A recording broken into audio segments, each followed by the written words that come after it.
This is the warm-up problem for section 12.9, and we're going to calculate this double integral using our prior techniques, and then what we'll do on the first example is take a look at changing our variables using the Jacobian method, and then we'll find the same thing, and hopefully it will be a faster process for us. So the first part is that let's go ahead and draw this out and graph the particular region. We have these three vertices. So we have 0, 0, and 2, 1, and then 1, 2.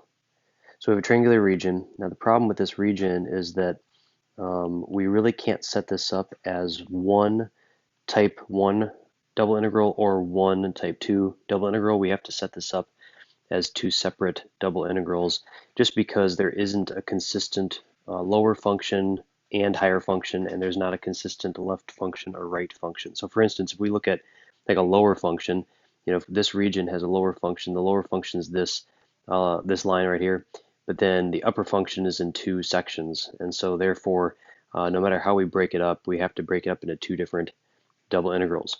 So let's take a look at the double integral and break it up into two separate type 1 double integrals.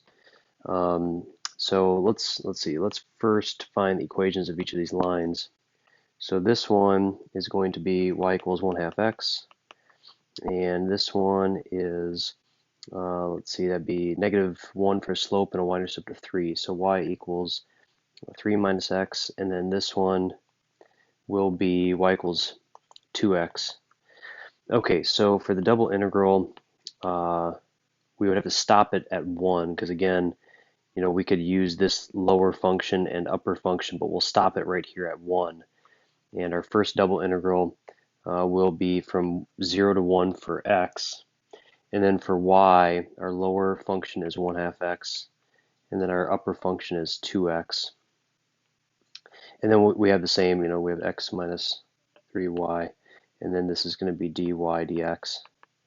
Okay, and then the second double integral, x will go from 1 to 2, and then y will be from 1/2 x to 3 minus x. And we have the same integrand, and we still have dy dx. So this would represent, the sum of these double integrals would represent the entire region. Okay, so let's take a look at the very first one.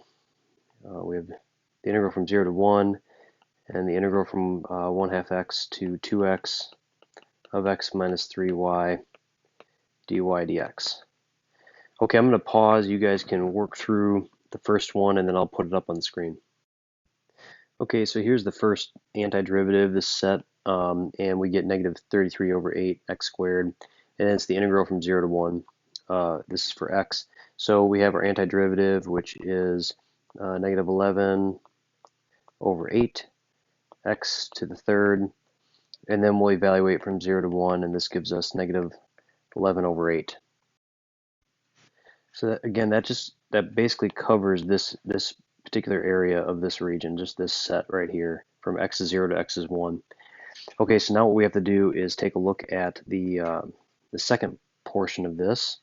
So that's our first portion. Now the second one is going to be the double integral from 1 to 2, and from 1/2 x to 3 minus x, and same integrand, x minus 3y, and then we have dy dx. And so we're going to do the antiderivative in terms of y. And again, I'll pause and write this out for you. Okay, so here's what we have for the first part, and again, a lot of ugly algebra here, but we'll just keep on working on simplifying it down.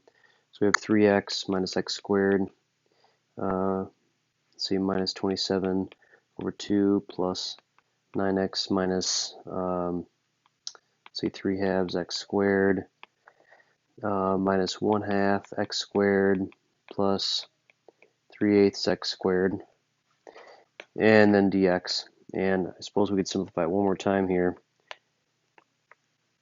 So we'll get -21/8 x squared plus 12x minus 27. Okay, I think we got that all. And then let's see, that gives us negative 7/8 x cubed plus 6x squared minus 27 over 2x from 1 to 2. Okay, so that's going to be negative 7/8 times 2 cubed plus 6 times 2 squared minus 27 over 2 times 2. All of that minus negative 7/8 times 1 plus 6 times 1 minus 27 over 2 times 1. Okay, so that gives us, we can just type this one in. Let's see. So that gives us negative 13 over 8.